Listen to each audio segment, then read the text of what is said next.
மல்லியும் விஜயும் இனிமேல் கஷ்டப்படவே கூடாது, வெண்பாவுக்கும் எந்த ஒரு சின்ன ஆபத்தும் வந்துடக்கூடாது. அதாவது ஏற்கனவே வெண்பா இருந்துக்கிட்டு தப்பிச்சு போகும்போது காலில் அடிபட்டுருச்சு அப்படிங்கிற விஷயம் நமக்கு நல்லாவே தெரியும். ஆனால் அதையும் தாண்டி இனிமேல் வந்து நம்ம வெண்பாவுக்கு எந்த ஒரு ஆபத்தும் வரக்கூடாது. அதாவது இனிமேல் எந்த ஒரு சின்ன கீறலும் இல்லாமல் நம்ம விஜய்கிட்டையும் மல்லிகிட்டையும் வந்து சேரணும் அப்படிங்கிற மாதிரி வந்து சொல்லி நினைக்கிறவங்க மறக்காமல் இந்த வீடியோவுக்கு ஒரு லைக் பண்ணிவிட்டு அப்படியே கீழே கமெண்ட் பண்ணுங்கள். அதாவது நம்ம வெண்பாவை வந்து காப்பாற்றுறதுக்கு வந்து எல்லாருமே முயற்சி பண்ணிகிட்டு இருக்காங்க. முயற்சி பண்ணாமல் இல்லை, பட் இருந்தாலும் வந்து வெண்பாவை காப்பாற்றுறது ரொம்பவும் கடினமான ஒரு விஷயமா இருக்குது அப்படிங்கிறது எல்லாருக்குமே நல்லாவே தெரிஞ்ச விஷயம். ஆனால் அதையும் தாண்டி இப்போது சில விஷயங்கள் வந்து எல்லாமே மோசமாக நடந்துகிட்டு இருக்குது அப்படிங்கிறது தெரியும். ஏன்னா வெண்பாவை தேட போன இடத்துல கடைசியில் விஜய்க்கு ஆக்சிடென்ட் ஆகிறது, இப்படி இந்த குடும்பத்துக்குள்ளே நிறைய குழப்பங்கள் நடந்துகிட்டு இருக்கு. அதுவும் இல்லாமல் இது எல்லாமே ஒரு பரிகாரத்து மூலிமா சரியாகும் அப்படின்னு கொஞ்சம் கூட எதிர்பார்க்கவே இல்லை. அதாவது இப்போது நம்ம விஜயும் மல்லியும் அந்த ஒரு பரிகாரத்தில் ஈடுபட போகிறாங்க. அதாவது ரத்த சொந்தம் இருக்கணும் அப்படிங்கிற மாதிரி வந்து சொன்னதுனால தான் இந்த ஒரு விஷயம் நடந்துச்சு. ஆனால் இப்போ ரத்த சொந்தம் கிடச்சிருச்சு அப்படின்னு தான் சொல்லணும். அதாவது நம்ம விஜய் வந்து ரொம்ப முரடு பிடிக்கிறாரு, இந்த மாதிரி வந்து இந்த பரிகாரத்தெல்லாம் பண்ண மாட்டேன், அந்த ஒரு டைமில் நான் வந்து வெண்பாவை வந்து தேடுவேன் அப்படின்ற மாதிரி வந்து சொல்லி. ஆனால் இப்போது மல்லி வந்து ப்ரெக்னென்ட் ஆன ஒரு விஷயத்தினால தான் அடுத்ததாக வெண்பாவை வந்து கிடைக்க போகிறாங்க. அதாவது மல்லி வந்து ப்ரெக்னெண்ட்டாக இருக்காங்க இல்லையா, விஜயோட வாரிசு இப்போ மல்லியோட வயிற்றில் வளர்ந்துகிட்டு இருக்கு. விஜயோட ரத்தம் இப்போ மல்லியோட உடம்புல ஓடிட்டு இருக்கு, மல்லியோட வயிற்றில் இருக்கக்கூடிய குழந்தையோட இதில் வந்து ஓடிக்கிட்டு இருக்கு.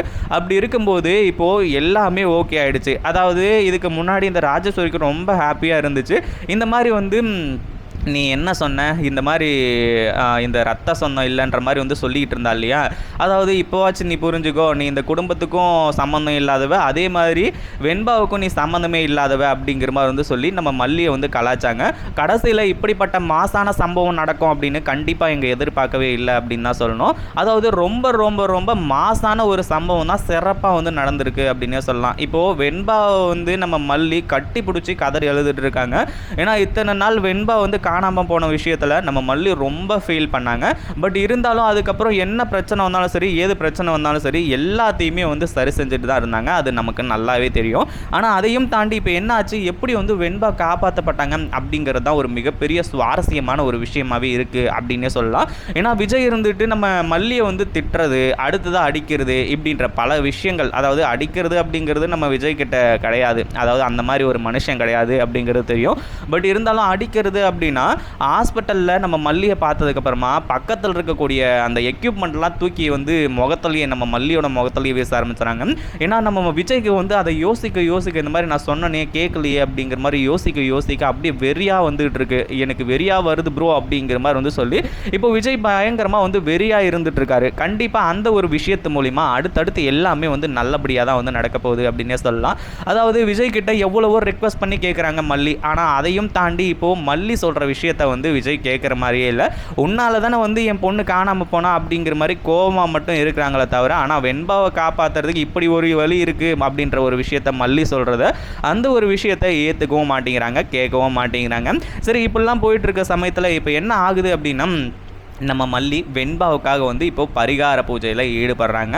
அதாவது இப்போ எல்லாமே கைவிட்டு போச்சு. ஒரு பக்கம் வந்து வெண்பாவும் வந்து இன்னும் ஒரு 2 நாள் தான் இந்த ஊரில் இருப்பாங்க. அடுத்ததாக டிரான்ஸ்போர்ட் பண்ணி எந்த வெளிநாட்டுக்கு கொண்டு போவாங்க அப்படிங்கிற ஒரு விஷயம் தெரியாது. இப்போது நம்ம விஜய் ஒரு பக்கம் வந்து சுற்றி தேடிக்கிட்டு இருக்காரு, இன்னொரு பக்கம் வந்து நம்ம தீபிகா மேடமும் தேடிட்டு இருக்காங்க. ஏன்னா அவங்களுக்கு வந்து தன்னோட சுய நலம் அப்படிங்கிறது ஒன்று இருக்குது. முதல்ல வெண்பாவை காப்பாற்றணும் அப்படிங்கிற மாதிரி நினச்சதுக்கு காரணம் நம்மளால தானே வெண்பா காணாமல் போனா அப்படிங்கிற ஒரு விஷயம் தான். ஆனால் அதே சமயத்தில் இப்போது நம்ம தீபன் மூலிமா வந்து இப்போது போலீஸ் படையே வந்து நம்ம வெண்பாவை தேடி அலைஞ்சிக்கிட்டு இருக்கு.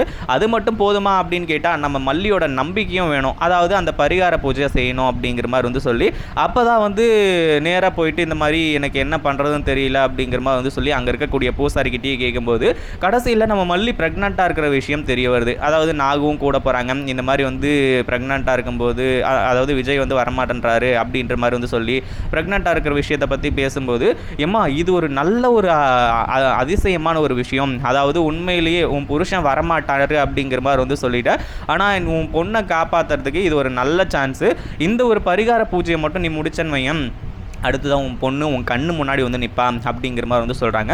மல்லியும் கஷ்டப்பட்டு இந்த பரிகார பூஜையை செய்கிறாங்க. இது சாதாரண பூஜை கிடையாது. அதுவும் இல்லாமல் வெண்பாவை வந்து கண்டுபிடிக்கிறதுக்கு இப்படி ஒரு வழி இருக்கும் அப்படிங்கிறதும் இவங்களுக்கு தெரியாது. நம்ம மல்லி இருந்துக்கிட்ட வந்து சொல்கிறாங்க, இந்த மாதிரி வந்து தொப்புள் கொடி உறவு அப்படிங்கிற மாதிரி ஒன்று இருக்குது. அதாவது உனக்கும் விஜய்க்கும் அதே மாதிரி வெண்பாவுக்கும் எந்த ஒரு சம்மந்தமும் கிடையாது. அதாவது விஜயோட பொண்ணு தான் வந்து அதாவது வெண்பாவுக்கு அப்பா அம்மா அப்படின்னு எடுத்துக்கிட்டால் விஜயும் செத்து போன ரேணுகாவும் தான், அதில் சந்தேகம் இல்லை. ஆனால் விஜயோட 2வது ஒய்ஃப் நீங்கள் இப்போ ப்ரெக்னெண்ட்டாக இருக்கீங்க, உங்களுக்குள்ள விஜயோட ரத்தம் ஓடுது. அதாவது நீங்கள் இப்போ ஒரு ஃபேமிலி ஆகிட்டீங்க, நீங்கள் அம்மா ஸ்தானம் அப்படிங்கிற ஒரு விஷயத்தில் வந்துட்டீங்க. அதனால் நீங்களே வந்து இந்த பரிகார பூஜையை செய்யலாம், அதுவே செல்லுபடியாகும், அதுவே அந்த கடவுள் ஏற்றுக்கொள்ளும் அப்படிங்கிற மாதிரி வந்து சொல்கிறாங்க. ஆனால் உண்மையிலேயே வந்து மல்லி மட்டும் இப்போ ப்ரெக்னென்ட் ஆகாமல் இருந்தாங்க, மாதம் ஆகாமல் இருந்திருந்தாங்க அப்படின்னா கண்டிப்பாக இந்த ஒரு விஷயத்தில் வந்து நிறைய சிக்கல் ஏற்பட்டிருக்கும். கண்டிப்பாக அந்த ஒரு விஷயத்தை யாராலையுமே எதிர்கொண்டிருக்கவே முடியாது. ஏன்னா வெண்பாவை கடத்தினவங்க வந்து கொண்டு போய் விற்கிறதுக்கு தயாராக இருந்துகிட்ருக்காங்க. கடைசி நொடியில் தான் வெண்பா வந்து கிடைக்கிறது. அதாவது நம்ம அந்த பூசாரி வந்து சொன்னாங்க இல்லையா, அதே மாதிரி இப்போது அந்த பரிகார பூஜையை செஞ்சு முடித்த அடுத்த செகண்ட் வந்து நம்ம வெண்பா நம்ம மல்லி கண்ணு முன்னாடி வந்து நிற்கிறாங்க. அதாவது தப்பிச்சு வந்து அவங்க கண்ணு முன்னாடி நிற்கிறாங்க. நம்ம மல்லிக்கு ஒரே ஆனந்தமாகி போயிடுச்சு. அப்படியே குடு குடு குடுன்னு ஓடி போய் வெண்பாவை கட்டி பிடிச்சி கதறி எழுறாங்க. வெண்பா உனக்கு ஒன்றும் இல்லைல்ல, என்னாச்சு? அதாவது தலையெல்லாம் ஒரு அடிபட்டிருக்கு, கட்டெல்லாம் வந்து கட்டியிருக்காங்க. இப்படி இருக்கும்போது ரொம்ப வந்து கிரிட்டிக்கலான ஒரு நிலைமை தான் இருந்துச்சு. பட் இருந்தாலும் இப்போது எல்லாமே சரியாயிடுச்சு, எந்த ஒரு பிரச்சனையும் கிடையாது. நம்ம மல்லியோட நம்பிக்கை தான் கடைசியில் ஜெயிச்சிச்சு அப்படின்னே சொல்லலாம். அதுலேயும் முக்கியமாக மல்லி வந்து இப்போது மாசமானது, அதாவது விஜயோட வாரிசு இப்போது நம்ம மல்லியோட வயிற்றில் வளர்ந்துட்டு இருக்கிறதுனால தான் இந்த ஒரு நல்ல விஷயமும் நடந்தது. இதை பற்றி நீங்கள் என்ன நினைக்கிறீங்க? அந்த வீடியோ பிடிச்சிருந்தா லைக் பண்ணுங்கள், ஷேர் பண்ணுங்கள்.